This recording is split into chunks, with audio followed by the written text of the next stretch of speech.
So I want to talk about two things. I want to talk about calls to action, and I'm talking about calls to action on your website, on your funnels, on your landing pages, any messages that you're sending out to customers, calls to action. We'll talk about those, and we'll talk about unsolicited bids, all right? So, and this is good information. Put these two things into use today. So the first thing I want you to do, relate it to your website or the messages that you are sending to your customers, whether it be an email or funnels, landing pages, whatever it may be. I want you to take your phone out and I want you to view those. I want you to view your website, every page. I want you to view the landing pages where you're sending your advertising messages, whether it be for Facebook or AdWords or email, whatever messages you're sending your customers. I want you to look at that on your phone. Why? Because over 60% of activity that happens is happening on that phone, and probably it's even higher than that, but that's what Google and Facebook are telling us now. But I would assume that it's much higher than that, and it's going to be much higher than that. It's going to continue to grow, mobile use versus desktop use. So you need to see what your customer is looking at, and what you want to look for is, without you scrolling, is the name of your company and a way to get a hold of you twice, phone and a click to send you a quote. Are those things viewable? Are they viewable without someone having to scroll? If it's not, you need to get it optimized for mobile. You need to get that fixed. If you don't have two call to actions, what's called above the fold, you need to fix that. Secondly, your calls to action need to be loud and obnoxious. So we're redoing our website currently. Our main website, pressurewashcincinnati.com. We're having that redone, getting a little fresh makeover, a little fresh look. And the person that's redoing it, I told them I want loud and obnoxious calls to action, because they sent me this pretty mock-up where all the colors match up and all the colors are the same color.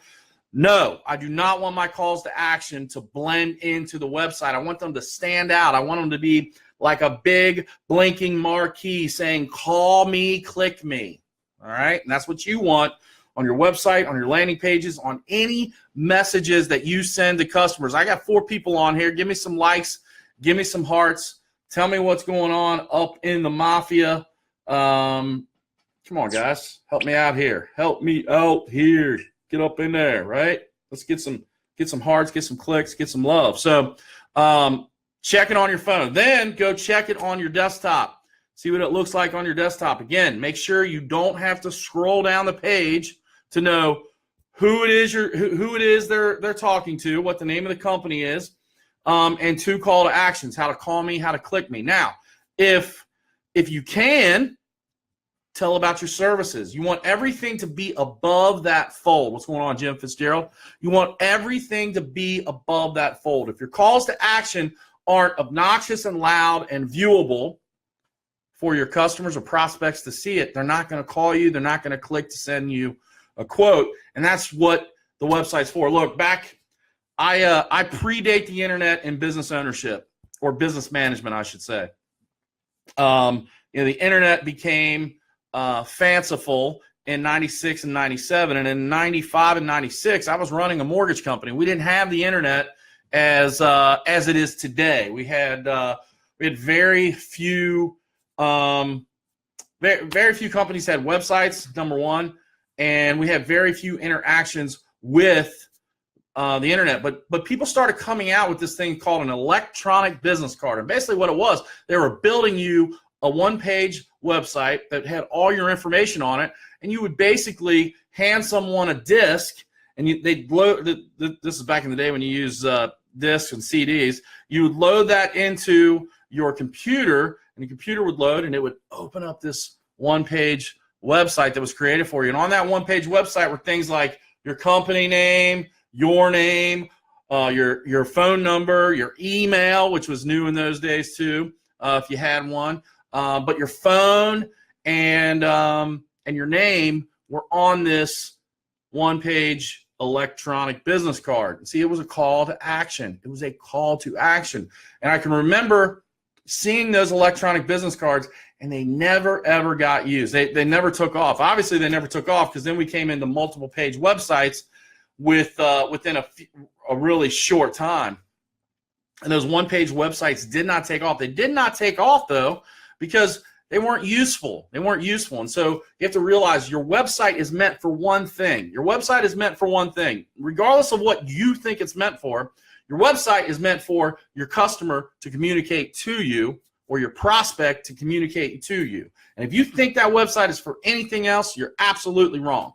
Absolutely wrong. So you have to position your website to make it so a customer or a prospect can communicate to you. And that's why calls to action are so important. And it's so important to have loud and obnoxious calls to action. Hopefully that is getting drilled into your brain. Now let's talk about the second thing I want to talk about, unsolicited bids. And this is primarily for commercial property managers, real estate managers, building owners, right? Giving unsolicited bids. And I'll get some pushback from people and they'll say, oh, you're just being pushy, blah, blah, blah. Well, yeah, I'm being aggressive. I mean, if I own a business, I want my business's message to get out to my prospects. I want that communication to happen to my prospects, and I want it to happen on a continuous basis.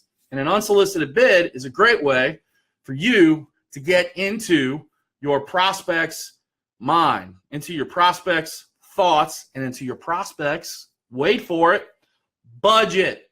A lot of these property managers, building managers, they all have budgets.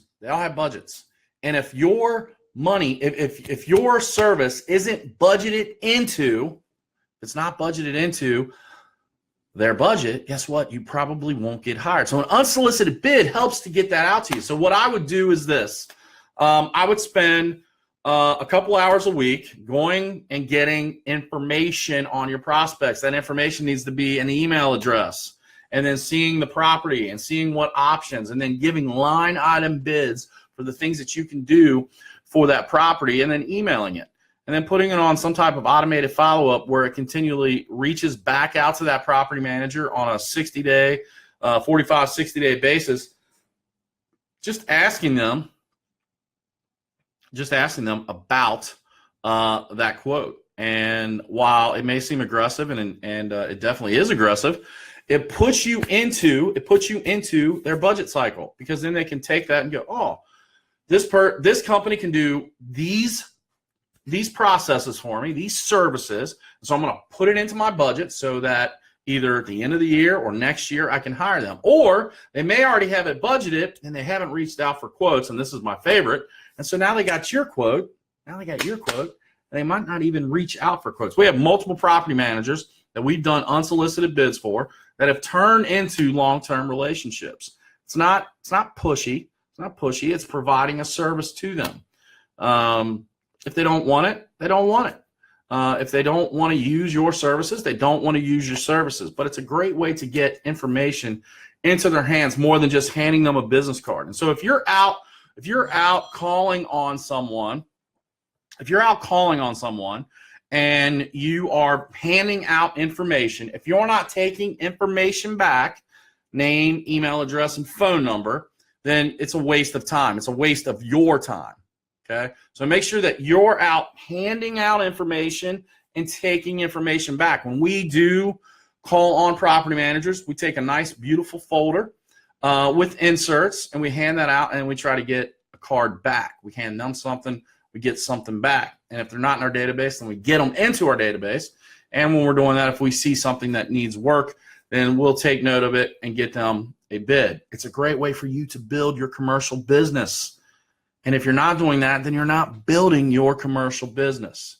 You're relying on chance or fate. And sometimes that works. And don't get me wrong, we get commercial business from other avenues, AdWords, Facebook. Email is huge for us because we utilize that. But if you don't have money, you got time. As I always say, marketing requires either time or money, sometimes both. And if you don't have one, you can use the other. So if you don't have money, you use time, and you go out and you do it correctly. You get their information. It's not about you giving your information, you get their information. If you go out and you prospect 10 property management companies or 10 buildings or 10 properties, and you don't come back with 10 pieces of information, then you failed that day. If you don't come back with name, phone, email address, then you failed that day. So make it a habit of getting information and providing quotes for the services that you provide. And when you provide those quotes, provide line item quotes so that they know what it is you do and they can put you into their budget. And then when it comes time to use the services that you provide, then boom, guess who's ready to do that service, because the bid is already there. So put this to use. Calls to action, unsolicited bids. It's 2-for-1 Friday. We'll be live a couple times today. So check us out in the Mafia. And baby, let's dominate.